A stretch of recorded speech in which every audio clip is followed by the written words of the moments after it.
தங்கம் விலை இதைத்தான் நம்ம அந்த வீடியோவில் வந்து டீட்டெயிலில் வந்து பார்க்க போகிறோம். ஆக்சுவலி ஒரு காலத்தில் ஃப்யூச்சரில் அதாவது ஒன்ஸ் அப்பான் ஏ டைம் வந்துட்டு நம்ம கோல்டு வாங்குறது வந்துட்டு கொஞ்சம் சர்ப்ளஸாகவே இருந்தது, கொஞ்சம் ஆச்சரியமாகவே இருந்தது.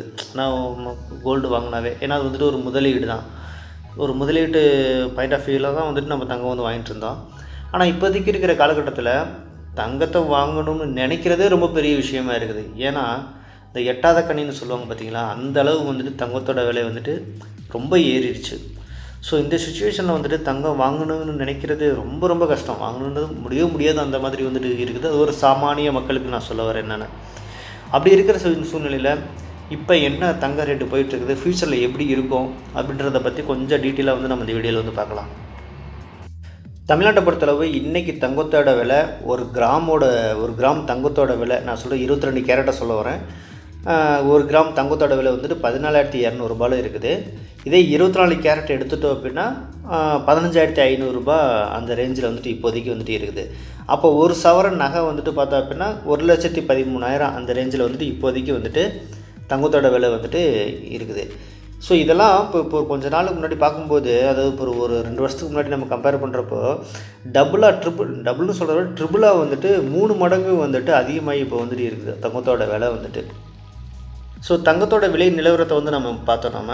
ஸோ நம்ம வந்து இந்த இடத்துல நம்ம ஒரு விஷயத்தை யோசிக்கணும், ஏன் இவ்வளோ தூரம் தங்கத்தோட விலையில் இவ்வளோ மாற்றங்கள் வந்துச்சு, இவ்வளோ தூரம் விலை ஏறுச்சு அப்படின்னு நம்ம வந்து பார்க்கணும். இதுக்கு வந்துட்டு மொத்தம் 4 பாயிண்ட்டை வந்துட்டு நம்ம வந்துட்டு பார்க்க வேண்டியதாக இருக்குது. ஒன்று வந்துட்டு வேர்ல்டு அன்சர்டனிட்டி, அதாவது உலகத்தில் நடக்கிற ஒரு முக்கியமான நிகழ்வுகள். இப்போ ஒரு வருஷத்துக்கு முன்னாடி பார்த்தோம் அப்படின்னா ரஷ்யாவுக்கும் உக்ரைனுக்கும் வந்துட்டு ஒரு கடுமையான போர் வந்து நடந்தது, அதுவுமே ஒரு காரணம்னு சொல்லலாம். அப்போ இப்போ வந்துட்டு அமெரிக்காவுக்கும் ஈரானுக்கும் வந்துட்டு கடுமையான போர் நடந்துகிட்டு இருக்குது. ஸோ இதெல்லாமே வந்துட்டு இந்த விளையாட்டுறதுக்கு விலை மாற்றத்துக்கு வந்துட்டு ஒரு முக்கியமான ஒரு பங்கு வகிக்குதுன்னு சொல்லலாம். ஸோ அந்த வேர்ல்டு அன்சர்டனிட்டின்றது ஒரு மெயின் ரீசன். அடுத்து ரெண்டாவது வந்து பார்த்தோம் அப்படின்னா இந்தியன் ரூபி, அதாவது டாலரோட மதிப்பு வந்துட்டு ஏறிட்டே இருக்குது, இந்தியாவோட ருப்பி மதிப்பு வந்துட்டு குறைஞ்சிட்டே வருது. ஸோ இதனாலேயுமே கூட வந்துட்டு தங்கத்தோட விலையில் வந்துட்டு நிறைய ஏற்றங்கள் வந்துட்டு நடந்துகிட்டே வருது. இன்னொன்று வந்துட்டு யூஎஸில் வந்துட்டு இன்ட்ரெஸ்ட் ரேட் வந்துட்டு கம்மி பண்ணாங்க. ஸோ அதனால் என்னாச்சு அப்படின்னா யூஎஸ் பேங்க்கில் வந்துட்டு யாரெல்லாம் வந்துட்டு யூஎஸ் பேங்க்கில் இன்வெஸ்ட் பண்ணியிருந்தாங்களோ அவங்களாம் வந்துட்டு பணத்தை வித்ட்ரா பண்ணி கோல்டில் வந்து இன்வெஸ்ட் பண்ண ஆரம்பிச்சிட்டாங்க. ஸோ அந்த மாதிரி நடக்கும்போது கோல்டோட ரேட் வந்துட்டு ஆட்டோமேட்டிக்காக மேலே ஏறிட்டே போயிடுச்சு. அப்போ அந்த இடத்துல என்ன ஆகுது, டாலரோட மதிப்பு வந்துட்டு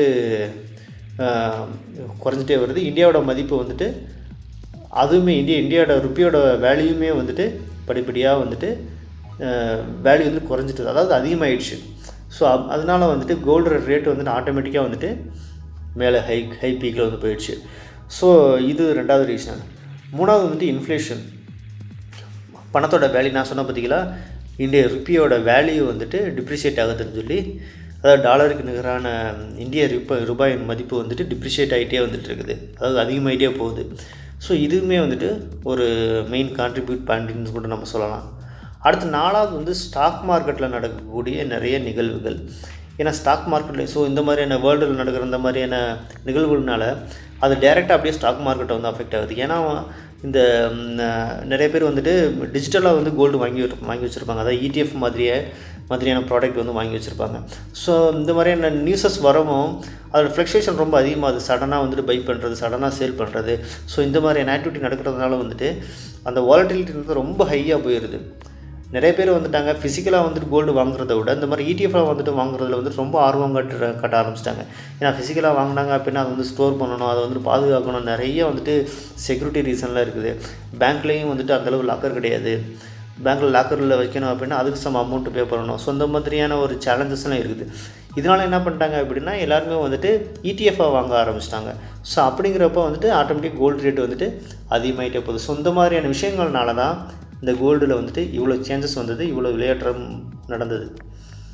இப்போ இந்த கோல்டு கடந்து வந்த பாதையை வந்து பார்க்கலாம். அதாவது ஃபியூச்சர்னு சொல்கிறத விட இதுக்கு முந்தின காலத்தில் வந்துட்டு கோல்டு வந்து எந்த மாதிரியான விலையில் இருந்துச்சு அப்படின்னு பார்த்தோம் அப்படின்னா 2010 வந்துட்டு 18,000 இருந்துச்சு. அதான் இப்போ நான் சொல்கிறது எல்லாமே 10 கிராம் கோல்டு வந்துட்டு 18,000 இருந்துச்சு. எப்போது 2010. அதுக்கப்புறம் 2015 வந்துட்டு 25,000 வந்தது. அதுக்கப்புறம் 2020 வந்துட்டு 50,000 ரூபாய் இருந்தது. இப்போ 2026 கிட்டத்தட்ட 1,50,000 ரூபா இருக்குது.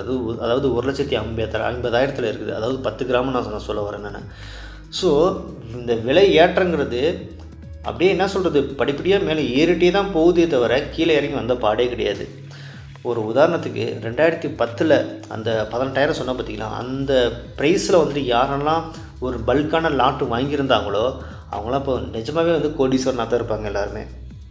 அடுத்து ஒரு முக்கியமான பாயிண்ட்டை பார்க்கலாம் நம்ம. அதாவது இந்த ஃப்யூச்சரில் வந்துட்டு கோல்டு ரேட்டு எப்படி இருக்கும் அப்படின்ற நான் பார்த்தோம் அப்படின்னா, ஸோ இப்போ நான் சொல்கிறக்கூடிய இந்த ஃபிகர் எல்லாமே வந்து பார்த்தோம் அப்படின்னா அந்த பாஸ்ட் ட்ரெண்டை பேஸ் பண்ணி தான் இந்த ப்ரெடிக்ஷன் வந்து நான் சொல்கிறேன். இது வந்துட்டு எக்ஸாக்ட் வேல்யூ கிடையாது.